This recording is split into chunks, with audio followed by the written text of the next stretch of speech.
Okay.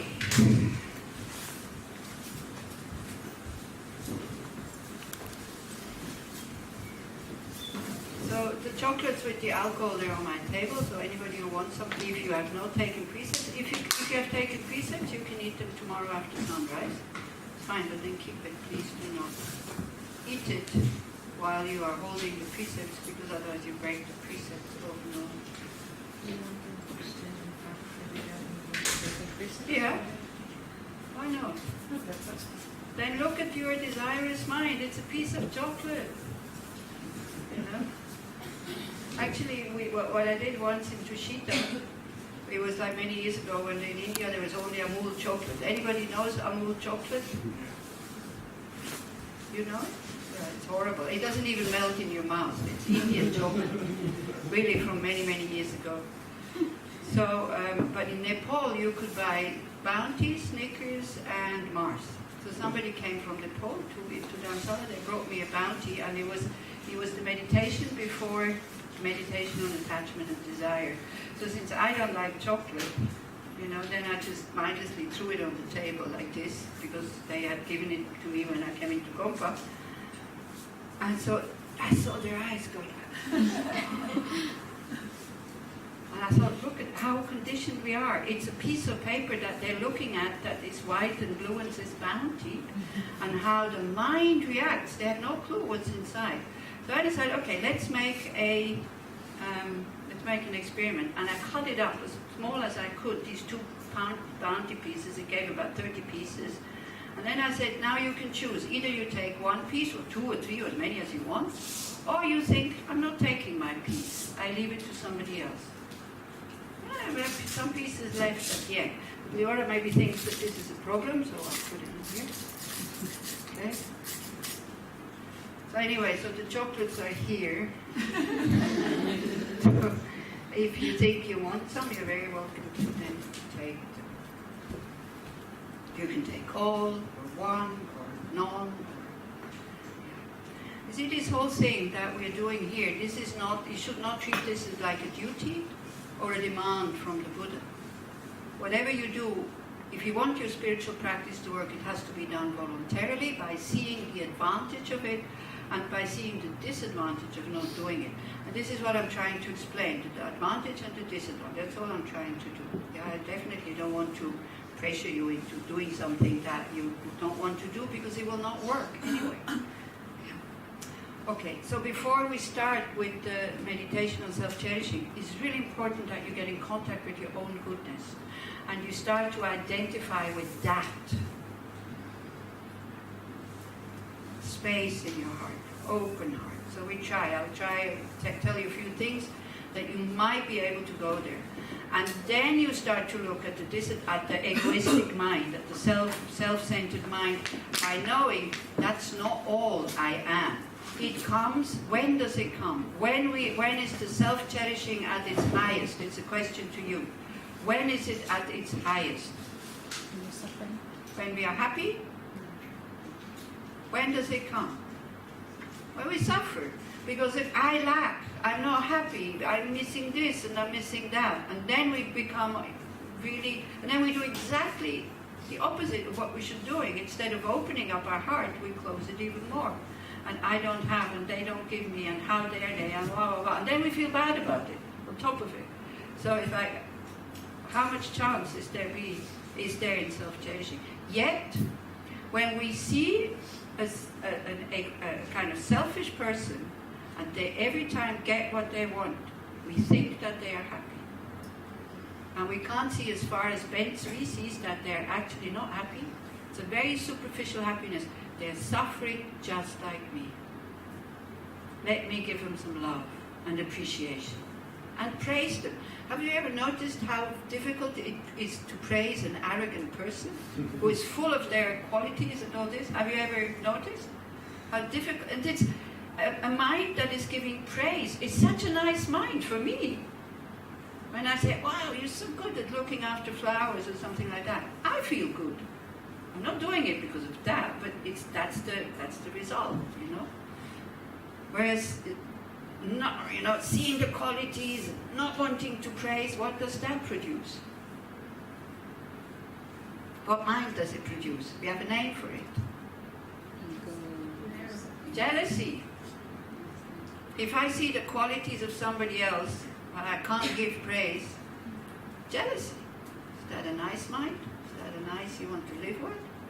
No, really. So we learn to open up. And seeing that the more self-cherishing I am, the more arrogant I am about what I can do and showing off and all this, the less people are able to give me what I actually want. Appreciation, love, connection, yeah? So like that. But first we try to find our goodness, shall we? So we try.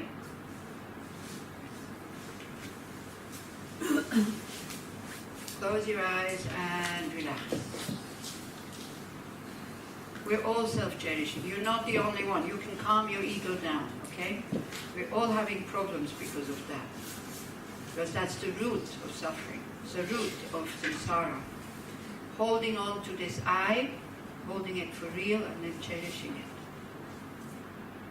And since it is only a thought, of course you can work with it to eliminate it.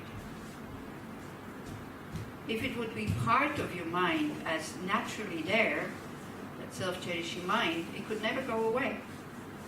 It can't go away. So try to look inside. Again, just for the moment, how do I feel? How does it feel in the chest? And try to open up a little bit with your breath, or a lot. I don't know why I say a little bit. Open up a lot. By breathing out.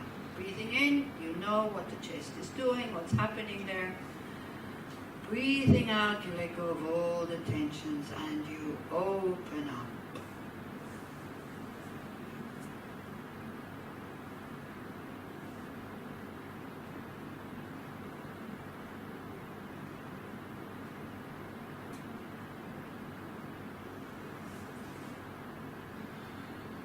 And when you get lost in thoughts, you bring the mind back to your breath. So this is awareness. You have chosen. I'm like, not you didn't choose, but in general, one chooses an object and trains the mind to stay there. Whenever the mind moves away, you notice it immediately and you bring it back.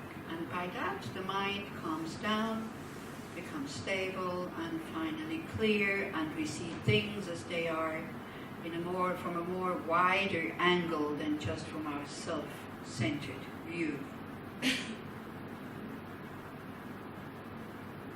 when you feel the mind is not with your breath anymore, bring it back. Don't let it wander.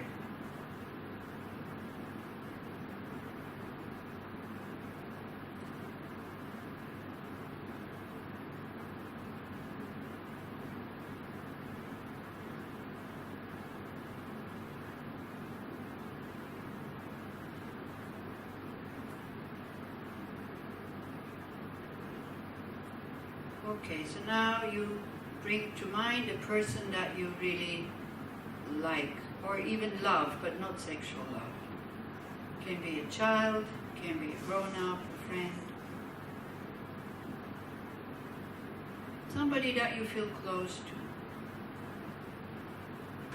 And you imagine calling that person, asking how are you, and the person says, wow, today I'm really well. Just imagine that situation, and again go to your chest and look what's happening there when you hear that.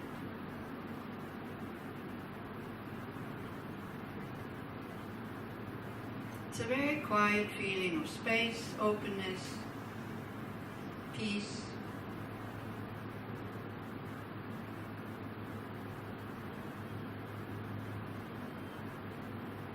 That's what we call love.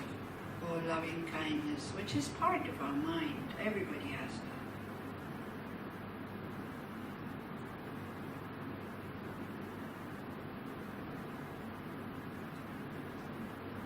So if what I just said brings up tension or negative feelings, then change the person.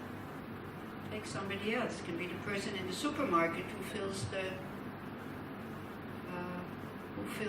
fills up the fridge so that you can buy the things. Somebody that you recognize, they're kind to me. And you see that they're doing well. And immediately brings up an open heart, space, calmness, peace.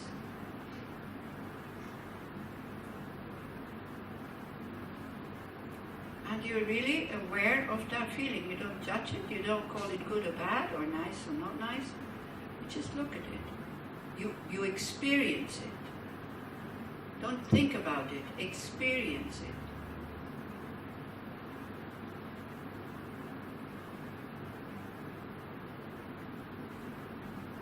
And there's absolutely no wish to harm that person. And if maybe the person would say, oh, today I don't feel so well, then something changes in your heart. Try to see the difference. The interest, can I do something for you? What's wrong? What's going on? This is what we call compassion. So it doesn't feel the same. Slightly different, more active compassion. More interest.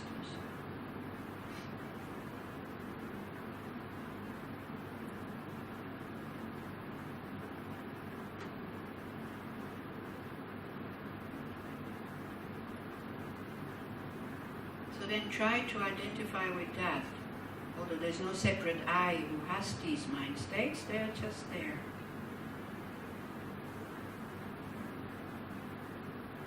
So love and compassion, this is what we are trying to develop by doing these practices.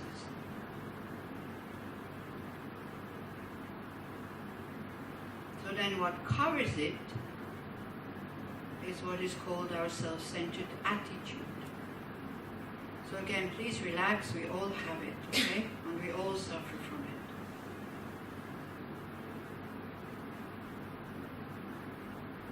So in order to be able to have interest to work with it, but in a very wise and compassionate way, not with aggression, we're not going with aggression towards ourselves, we're only going towards the thought that this is kind of, what kind of thoughts do we have? That this is due to me, or this is right what I'm doing. Only caring about myself, my family, or my country, or my group. And not being concerned with the happiness of others. This is what we're challenging. That kind of thought.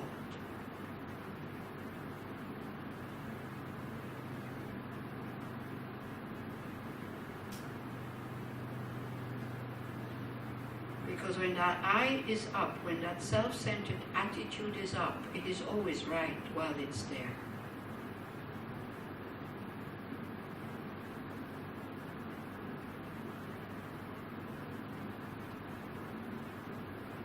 And then we can't transform.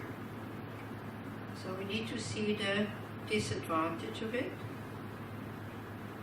And the easiest is to see it in another person. How the self-cherishing wants a lot of things, and there's a lot of things that it doesn't want. And even if it gets the things it wants and it gets rid of the things it doesn't want, it is still not happy.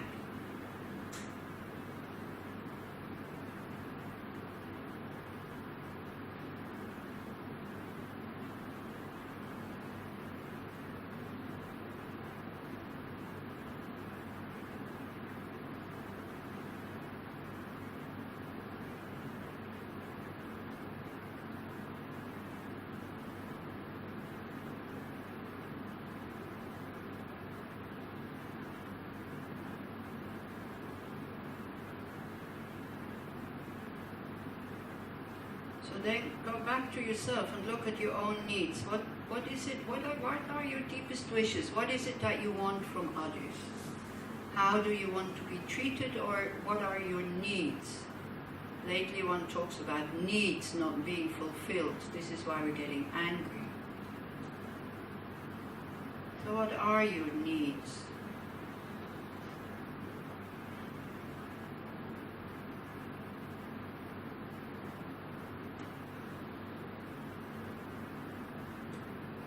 Feeling appreciated,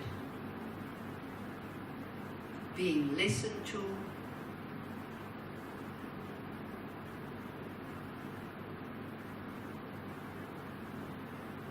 being respected, being loved.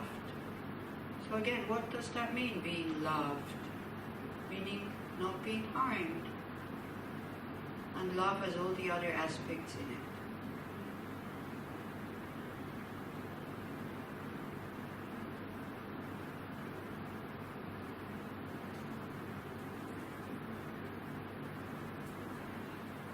So then go back to this person that you see as a selfish person.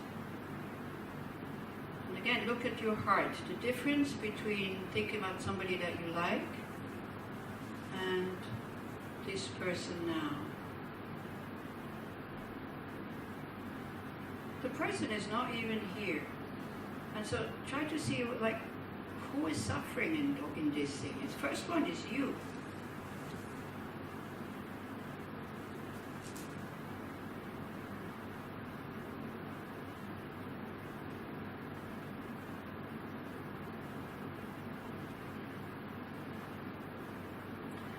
Can you just, you don't need to change anything, but can you just understand how difficult it is for others, for us, to give that person what everybody wants and needs? Affection, connection, respect.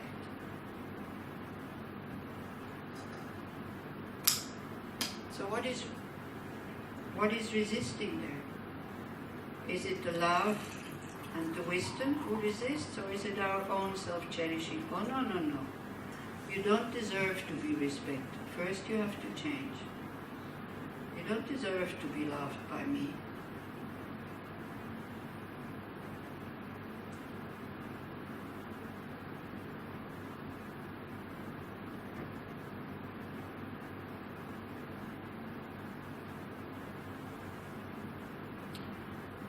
So because of holding on and believing in the existence of this I or me, we're constantly, the whole day, if you are really practicing awareness, you will see that the whole day we go between I want, I don't want, I want, I don't want, I want, I don't want.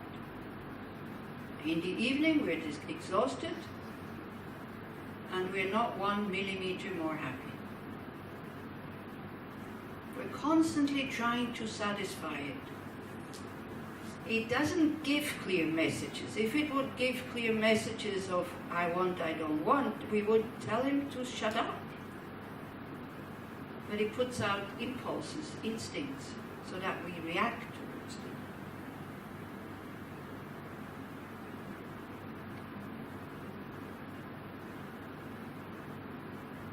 It's very often the self-cherishing who is holding us back from doing something that would be very meaningful, but it doesn't feel like it. Or it says, oh, be careful, it's dangerous.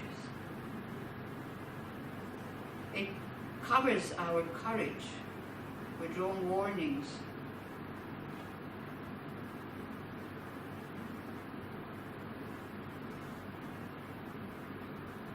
Self-centeredness is present with every negative emotion. So again, don't take it personally, just see it like a bit from the distance, as if you are observing something, analyzing something.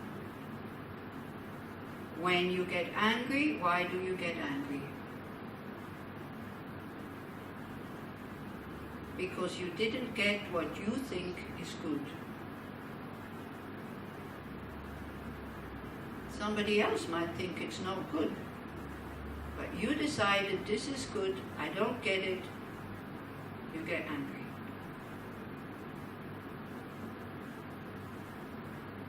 Or you're in contact with something that the self-cherishing has decided this is not good.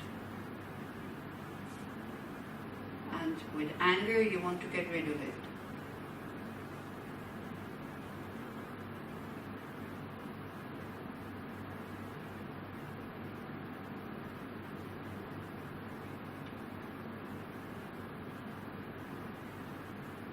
When desire is there, the self-centeredness has decided, I want this. It doesn't really examine, is this good for me or is it not good for me? It's just, I want this.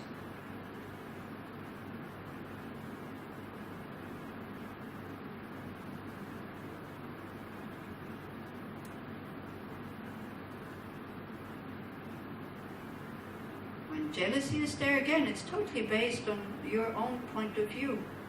I'm jealous of that person because they don't deserve the good reputation, the fame, the honor. Sometimes we're so stupid that we think they don't deserve the diplomas that they have worked for themselves. They don't deserve their intelligence.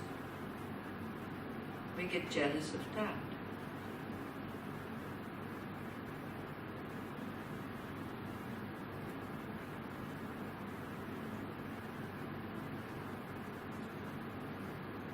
Our whole life we follow this thought, this self-centered thought, and we never examine, is this really good for me? Is it really true what it says?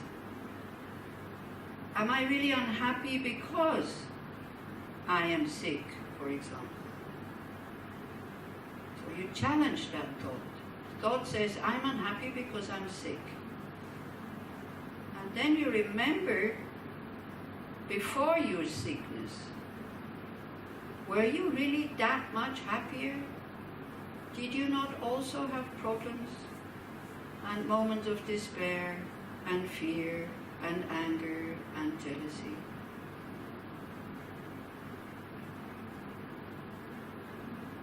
And then it looks, with the sickness, it looks, if I'm healthy again, I'll be happy ever after. This is how it looks when you're sick. Then you get healthy, and then where is the happiness? Nowhere to be seen. Again, we get upset about little things. It's getting upset. It doesn't matter what the object is.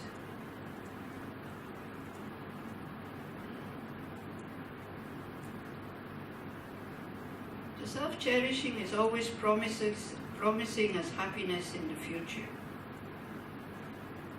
If you get this, then you'll be happy. Or if you get rid of this, then you'll be happy.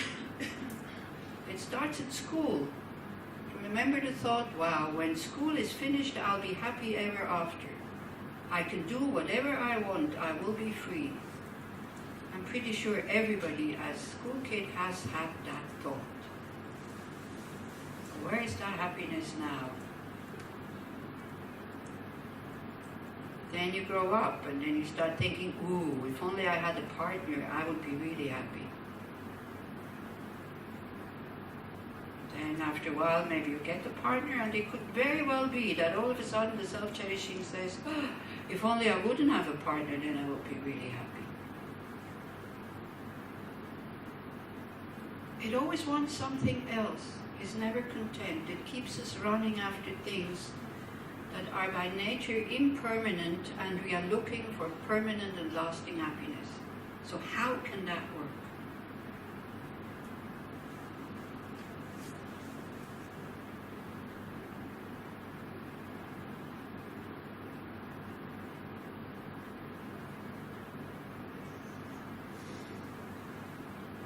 If somebody harms us, the self-centered attitude comes and says, I don't deserve this.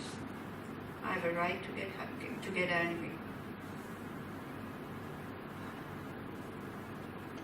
Now, if you would have some wisdom, you can tell your self-centeredness, look, just please shut up, because you are the one who created that imprint. So just leave me in peace. Stop complaining now. That would be wisdom.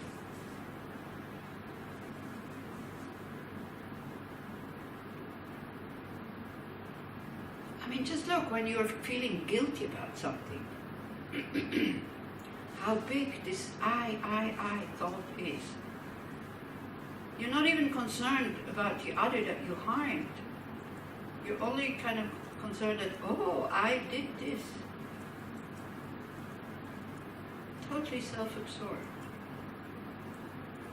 Taking up all the space in your chest, covering all the beautiful moments of love, openness, compassion.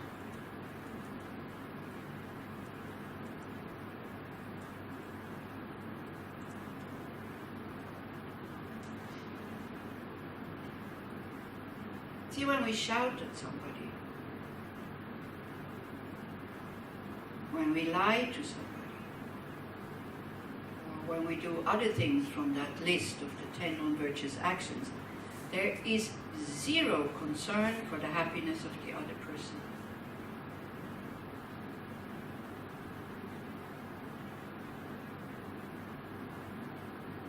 Desire and anger act as our friend.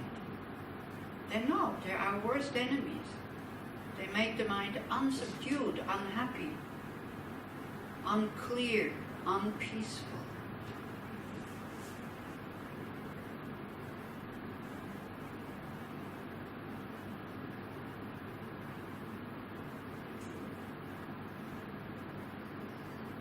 So, when you get angry at somebody, it's the anger that is the problem, not the situation.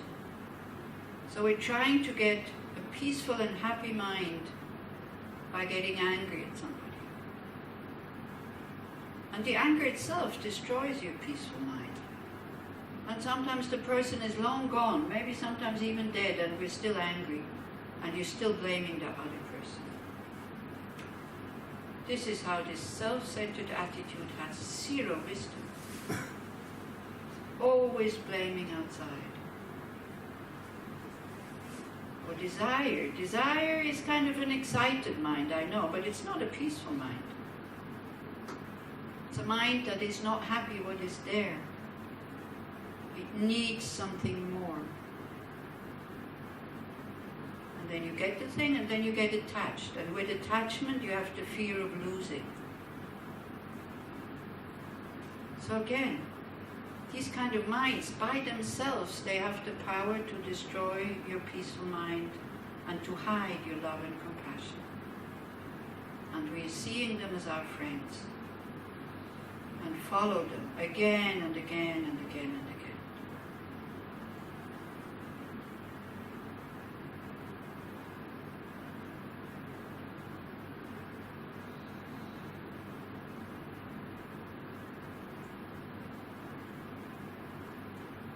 Now, about friends and enemies. If you would treat your enemies the way you treat your friends, they would pretty quickly turn into friends. If you treat your enemies, if you treat your friends the way you treat your enemies, they would very quickly stop being your friends.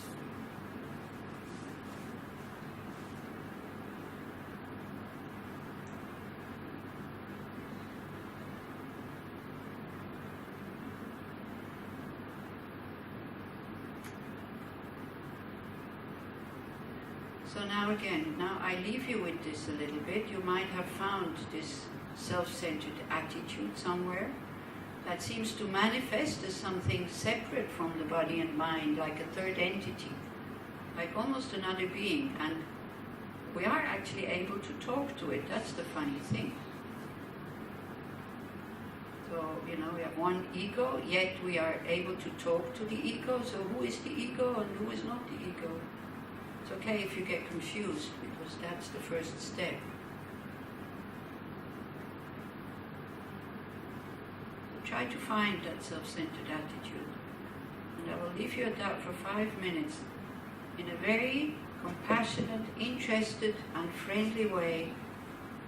You talk to it and you ask it and you say, okay, now I'm really here.